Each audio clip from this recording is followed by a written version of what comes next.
नमस्कार, मी राजू मेत्री. महाराष्ट्र आपल्यामध्ये आपलं स्वागत. पाहूया सविस्तर वृत्तांत.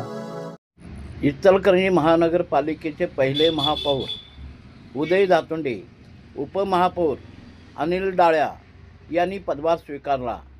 यावेळी आमदार राहुल आवाडे, माजी आमदार सुरेशराव हाळवणकर, माजी आमदार प्रकाशराव आवाडे, महानगरपालिकेचे आयुक्त पल्लवी पाटील यांच्या उपस्थितीत महापौर उदय दातुंडे व उपमहापौर अनिल डाळ्या यांनी पदभार स्वीकारला.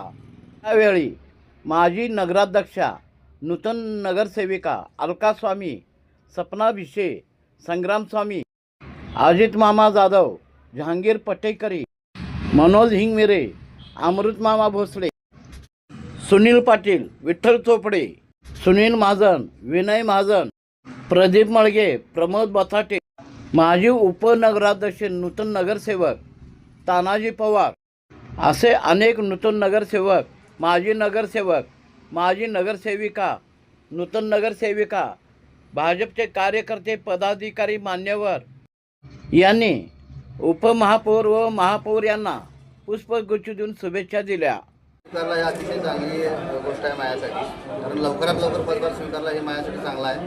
आमचे नेते राहुलजी आवाडे, प्रकाशअण्णा आवाडे, आळवकर साहेब या सगळ्यांच्या उपस्थितीत आणि असंख्य कार्यकर्त्यांच्या उपस्थितीत पदभार स्वीकारलेला आहे आणि माझं काम मी आतापासून अतिशय चांगल्या पद्धतीने चालू करणार. इचलकरंजी पाण्याचा प्रश्न, आरोग्याचा प्रश्न समोर आहे, काय सांगतो? पाण्याचा प्रश्न आहे, आरोग्याचा प्रश्न आहे, त्यानंतर वाहतुकीचा प्रश्न आहे आणि धूळ. तर सध्या म्हणजे धूळ आहे. धुळीचं कारण असं आहे की कार्यसम्राट राहुलजी आवाडे यांनी किती तर कोट्यावधीची जी आपली ड्रेनेजची पाईपलाईन आणलेली आहे ती आपल्याला घालायचे काम चालू आहे. एक थोड्या दिवसासाठी, थोड्या महिन्यांच्या कार्यकाळासाठी थोडी धूळ सहन करावी लागेल, कारण 25 ते 30 वर्षापूर्वी आपल्याला पाईपलाईन बदललेल्या आहे, ड्रेनेजच्या पाईप घातलेले आहेत. गावची लोकसंख्या वाढल्यामुळं आता ते चॉकअप व्हायला लागले. याचा हे लक्षात घेतल्यानंतर कार्यसम्राट राहुल आवाडे यांनी मोठा निधी आमच्या इथं आणलेला आहे आणि त्या सगळ्या ज्या पाईपलाईन्स आहेत ते गल्लीमुळामध्ये आम्हाला घालायचे आहेत. छोट्या छोट्या गल्ली असल्यामुळं ते चॉकअप होते आणि ते चॉकअप काढल्यानंतर त्या पाईपलाईन सगळ्या घातल्यानंतर आम्ही अतिशय चांगले रस्ते देऊ. कार्यसम्राट राहुलजी आवाडे याने म्हणजे तसा निधीसुद्धा आणून ठेवलेला रस्त्याचा सुद्धा. पण रस्ता आता लगेच आम्ही करू शकत नाही, कारण आम्हाला आतल्या अगोदर पाईपलाईन आम्हाला बदलावी लागेल आणि पाईपलाईन बदलल्यानंतर रस्ते अतिशय चांगल्या पद्धतीने होतील.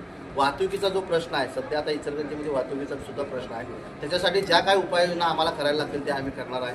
त्याच्यानंतर मी सतत आता सरळ माझ्या सगळ्या बैठकी आहेत, त्या बैठकी लावून ज्या ज्या काय गोष्टी असतील, ज्या जे काय प्रॉब्लेम्स असतील ते सगळे सॉल्व्ह करण्याचा मी प्रयत्न करणार आहे, ते मी निश्चितपणे करणार आहे. आज संपूर्ण महाराष्ट्रामध्ये आनंदाचा होता. गुजरी समाजाच्या त्या युवकाला इचलकरंजी महापौर पहिल्या कामी, पहिली महापालिका, पहिला महापौर, काय सांगतो? फक्त गोंधळी समाजामध्येच हे वातावरण नाही आहे. BJP पक्षानं म्हणजे जे गोंधळी समाजाला जो मान दिलेला आहे, जो न्याय दिलेला आहे, हे फक्त गोंधळी समाजाचं नाही आहे. जे त्याच्याला लागून जे समाज सगळे असतील त्यांच्यामध्ये एक नवचैतन्य उभारलेलं आहे. जर ह्या समाजाला जर न्याय मिळत असेल तर आमच्याही समाजाला न्याय निश्चितच मिळणार आहे. कारण फक्त आपण काम करायचं आहे, चांगलं काम करून दाखवायचं आहे आणि BJP पक्ष हे न्याय देणार आहे हे सगळ्या समाजाच्या सगळ्या कार्यकर्त्यांना माहीत आहे. त्यामुळे सगळे कार्यकर्तेसुद्धा जोमानं लागलेले आहेत आणि आमच्यासाठी ही चांगली बाब आहे की फडणवीस साहेबांनी आणि आमच्या सगळ्या नेत्यांनी एक गोंधळी समाजाला न्याय देण्याचा प्रयत्न केला आहे. खरं त्याचं इफेक्ट असा झालेला आहे की जर ह्या समाजाला जर न्याय मिळत असेल तर आमच्या सगळ्या पूर्ण समाजाला न्याय मिळणार आहे. त्यामुळे आमची ताकद आता सध्या वाढलेली आहे, BJPची ताकद वाढलेली आहे की ह्या समाजाला मिळतं तर आम्हाला सुद्धा मिळणार. पुढचा 6 वर्ष कार्यकाळ आहे तुमच्याकडं, काय योजना असेल पुढचं इचलकरंजी स्मार्ट सिटी करण्यासाठी? स्मार्ट सिटी करण्यासाठी जे जे प्रयत्न करायला लागतील ते करणार आहेत. माननीय डॉक्टर राहुल आवाडे हे अतिशय म्हणजे महाराष्ट्रामध्ये सगळ्यात चांगला निधी आणणारे ते आहेत.